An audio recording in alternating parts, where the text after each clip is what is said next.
On the morning of November 19, 2005, in the Iraqi town of Haditha, a roadside bomb tore through a U.S. Marine convoy. The explosion killed a Marine instantly and left 2 other Marines badly wounded. Within hours, that turned into one of the darkest chapters of the Iraq War. The Marines shot 5 unarmed men who had been ordered out of their taxi, killing them on the spot. Then, they entered nearby houses. Inside were families with grandparents, parents, and children as young as 1 year old. Nonetheless, 19 civilians were killed in their homes, most shot at close range in the chest or head. By the end of the day, 25 unarmed civilians were dead, with the youngest victim being just 3 years old. The Marine Corps' first official story was false. They claimed that 15 civilians had been killed by the roadside bomb, and that 8 insurgents died in a firefight afterward. However, an Iraqi human rights worker filmed the aftermath: bullet holes in walls, bloodstains on floors, and bodies of women and children with gunshot wounds. A Time magazine reporter then began investigating and found that doctors at the local hospital confirmed that none of the bodies showed bomb injuries, but close-range gunshot wounds. A 9-year-old girl who survived said she saw her grandfather shot first in the chest and then in the head, followed by her grandmother. Investigations stretched on for years, and at first, 8 Marines were charged, but case after case collapsed. Some Marines received immunity in exchange for testimony, while others had their charges dropped. By 2008, nearly all charges were gone, and the only Marine punished was Vuterik. He admitted to negligent dereliction of duty, lost rank and pay, but avoided jail. For many Iraqis, this outcome was unbearable, as families who had lost multiple relatives in one morning saw 6 years of U.S. military prosecution end without a single Marine imprisoned. Survivors called it an assault on humanity. Lawyers for the victims urged international courts to take up the case. Meanwhile, the U.S. military paid $38,000 in compensation to some families. On the 16th of March 1968, in the Vietnamese village called Sun Mai, U.S. soldiers carried out what became the largest massacre of civilians by American forces in the 20th century. Between 347 and 504 unarmed villagers, most of them women, children, and the elderly, were killed. Many women and girls, some as young as 12, were raped before being murdered. Bodies were mutilated, homes were burned, and livestock was slaughtered. Witnesses described women using their bodies to shield children, only for soldiers to fire into them. One ditch alone held more than 70 dead. Then, platoons went hut to hut, killing entire families, bayoneting the wounded, and throwing grenades. Soldiers later testified that their orders had been to destroy everything, leave nothing, and treat anyone still there as the enemy. One soldier intentionally shot himself in the foot to avoid taking part. A few, like Michael Bernhardt, refused to kill and later helped expose what happened. The massacre might have been even worse if not for Warrant Officer Hugh Thompson Jr. and his helicopter crew. Flying low over the village, they saw women and children being slaughtered, and at one point, Thompson landed between U.S. soldiers and terrified civilians, ordering his own gunners to fire on Americans if they kept killing. He personally evacuated survivors by helicopter, saving dozens. At first, the massacre was reported as a great victory, claiming that 128 Viet Cong were killed, and the unit was congratulated. Officers up the chain of command worked to hide the truth, but later on, when veterans like Ronald Ridenhour spoke out and journalist Seymour Hersh investigated, the world learned the real story. When photographs surfaced showing women, children, and babies piled in ditches, what happened could no longer be denied. In the end, 26 soldiers were charged, but only one, Lieutenant Calley, was convicted. He was found guilty of murdering 22 villagers and sentenced to life in prison, but he served 3.5 years under house arrest after President Nixon intervened. Medina, accused of giving the orders, was acquitted. Most others escaped punishment. Survivors, many of them children at the time, carried the trauma for decades. One recalled, "Everyone in my family was killed. They threw me into a ditch full of dead bodies. I was covered with blood and brains." The photos from Abu Ghraib are widely known around the world for how disturbing they look, but the background is even darker. To the public, Abu Ghraib was a normal detention and interrogation facility, but it wasn't at all. Inside, there was sexual humiliation to lengths we can't go to for obvious reasons: torture, physical abuse, and rape. There was even the killing of Manadel al-Jamadi, whose body was packed in ice and later photographed with soldiers posing beside it. The shock was immediate and worldwide, so the Bush administration answered quickly, saying that these were isolated acts by a few rogue soldiers. However, organizations like the Red Cross, Amnesty International, and Human Rights Watch said the opposite, claiming this was part of a larger pattern across U.S. prisons in Iraq, Afghanistan, and Guantanamo. The Red Cross also reported that most Abu Ghraib detainees were civilians with no connection to armed groups. Then, internal documents showed how they were given approval for what were called enhanced interrogation techniques. These documents would be later known as the torture memos, for reasons you can imagine. They argued that the Geneva Conventions didn't apply overseas and didn't classify the detainees as prisoners of war, which allowed them to hold people longer without charges and deny them the rights normally given to prisoners of war. Other orders showed Lieutenant General Ricardo Sanchez authorizing the use of dogs, extreme heat and cold, reversed sleep cycles, and sensory deprivation. Inside the cells, prisoners were stripped naked and forced into humiliating poses, threatened with dogs, beaten, shackled in painful positions, deprived of sleep and warmth, and forced into sexual acts. Taguba recorded one prisoner sodomized with a chemical light. Detainees spoke of acid poured on their skin, being dragged by ropes tied to their genitals, and being mocked. Manadel al-Jamadi, whose death was ruled a homicide, never led to any criminal charges. At the same time, 36 detainees died in insurgent mortar attacks on the prison, which critics said violated the Geneva rule that prisoners should not be kept in active combat zones. In 2006, the Supreme Court ruled that the Geneva Conventions did apply, and 17 soldiers and officers were removed, while 11 were court-martialed. The punishments varied. One guy got 10 years, some 3, and others shorter sentences, or even just reprimands or demotions. External contractors, such as the company CACI Premier Technology, also came under scrutiny. Pretty recently, in 2024, a jury found them liable for conspiring with military police to soften up prisoners through abuse, awarding 3 former detainees $42 million in damages. Jurors concluded that CACI interrogators facilitated mistreatment even if they did not personally carry it out.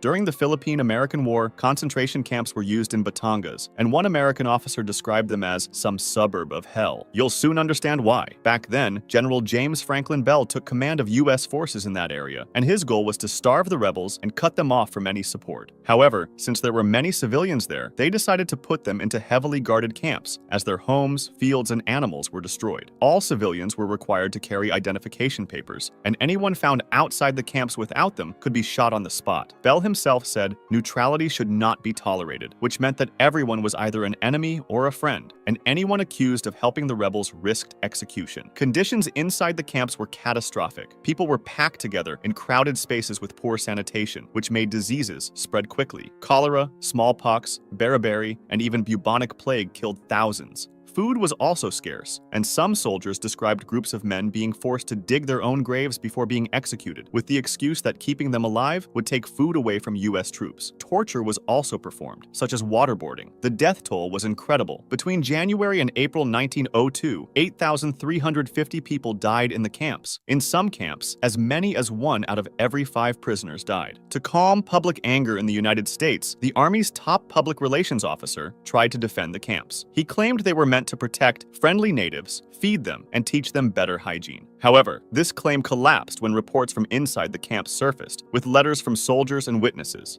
Kill everyone over the age of 10. Those were the words of General Jacob H. Smith during the Philippine-American War in what became known as the Pacification of Samar. His order did not apply only to armed enemy fighters, but to everyone, as he wanted to turn the island into, in his own words, a howling wilderness. The situation leading up to this was already tense, as just months earlier, Filipino fighters together with local townspeople had carried out the Ghraib Massacre, where in a surprise attack, they killed 54 and wounded 18 U.S. soldiers. That's when the U.S. government sent General Smith to Samar, who made it clear that he wanted no prisoners and asked for everyone capable of bearing arms to be killed. When Marines asked him what exactly capable of bearing arms meant, Smith explained that it meant boys as young as 10 years old. Waller himself, the major leading these Marines, partly resisted these instructions, telling some of his officers not to target women and children. Still, over just 11 days, he reported that his men burned 255 homes and killed 39 people. Civilians saw their towns and food reduced to ashes. The number of deaths will never be fully known, but broader estimates suggest around 2,000 to 2,500 civilians were killed. The campaign became infamous in the United States once reports reached home, and Smith was put on trial in May 1902, but not for murder or war crimes. Instead, he was found guilty only of conduct to the prejudice of good order and military discipline, a minor charge. His punishment was just a formal reprimand. To calm public anger, he was quietly forced into retirement. Waller himself was also later put on trial for ordering the execution of Filipino porters, but he was acquitted. This one was different from the others. It happened without warning, and not by the regular US Army, but by a private contractor known as Blackwater, which made it even more controversial. On a normal morning in September 2007, a Blackwater convoy drove into Nisour Square in Baghdad to clear a route for US officials. Moments later, though, out of nowhere, they opened fire on Iraqi civilians. 17 people were killed, and 20 more were wounded. Some were shot while still sitting in their cars. For example, witnesses described one small Kia with a mother and her adult son inside. The son was shot in the head, and the car kept moving forward and was riddled with more bullets before a grenade set it on fire. Blackwater claimed the convoy had been ambushed and that the guards fired in self-defense, but the Iraqi government called it an unprovoked attack. The State Department admitted that innocent people had been killed, and Iraq suspended Blackwater's license to operate in its territory and demanded accountability. Several investigations began, and a US military report supported Iraq's version of events, saying Blackwater was at fault. The FBI concluded that at least 14 of the 17 people killed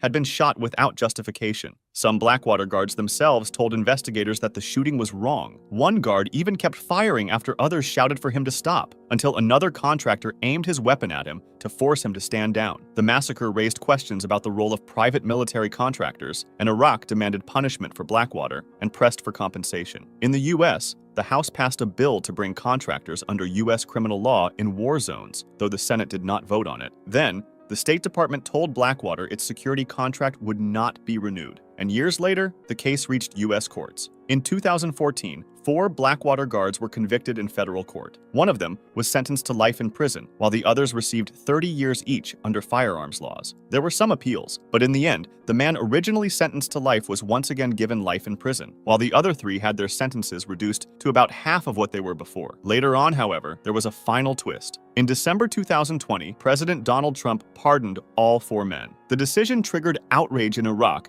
and harsh criticism from United Nations experts, who said the pardons violated US obligations under international law.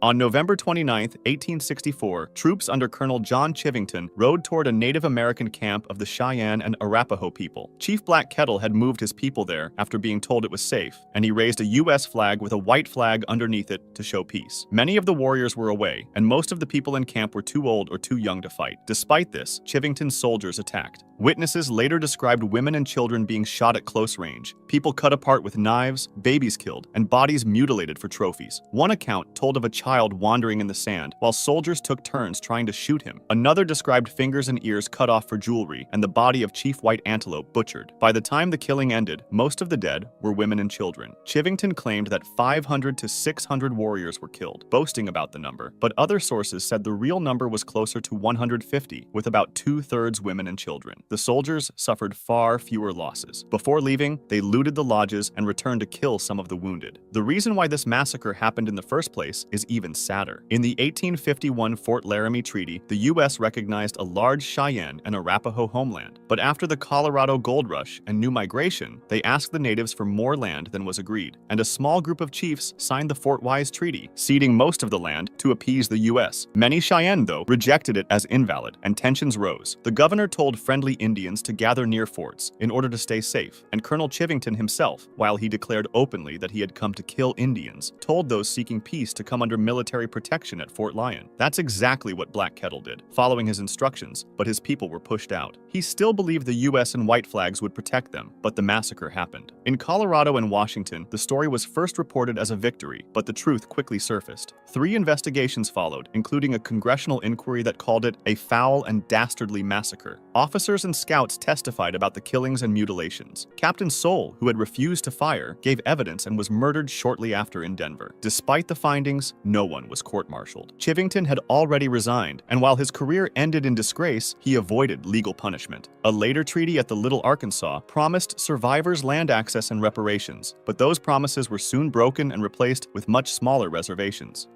This was one of the most brutal and controversial US campaigns of the Vietnam War. You can get an idea of what really happened when you hear that the Army reported about 11,000 enemy killed. but recovered only 750 weapons from the dead. Operation Speedy Express, carried out from December 1968 to May 1969 and run under Major General Julian Ewell, had the official goal of destroying Viet Cong bases, cutting supply lines, and re-establishing U.S. control over a region considered a stronghold of the Viet Cong, the Mekong Delta. On paper, the operation looked like an overwhelming success, considering that just 242 American soldiers died, while the enemy lost 11,000. With a ratio of 45-1, it looked like a decisive victory, but the numbers hid something darker. The fact that only about 750 weapons were recovered means that thousands of those killed were probably unarmed civilians. The Army's own Inspector General later estimated that between 5,000 and 7,000 civilians were killed during the operation. The campaign relied on overwhelming firepower, like helicopter gunships, artillery barrages, and fighter bomber strikes, in a heavily crowded region with civilians. This basically turned entire areas into free fire zones.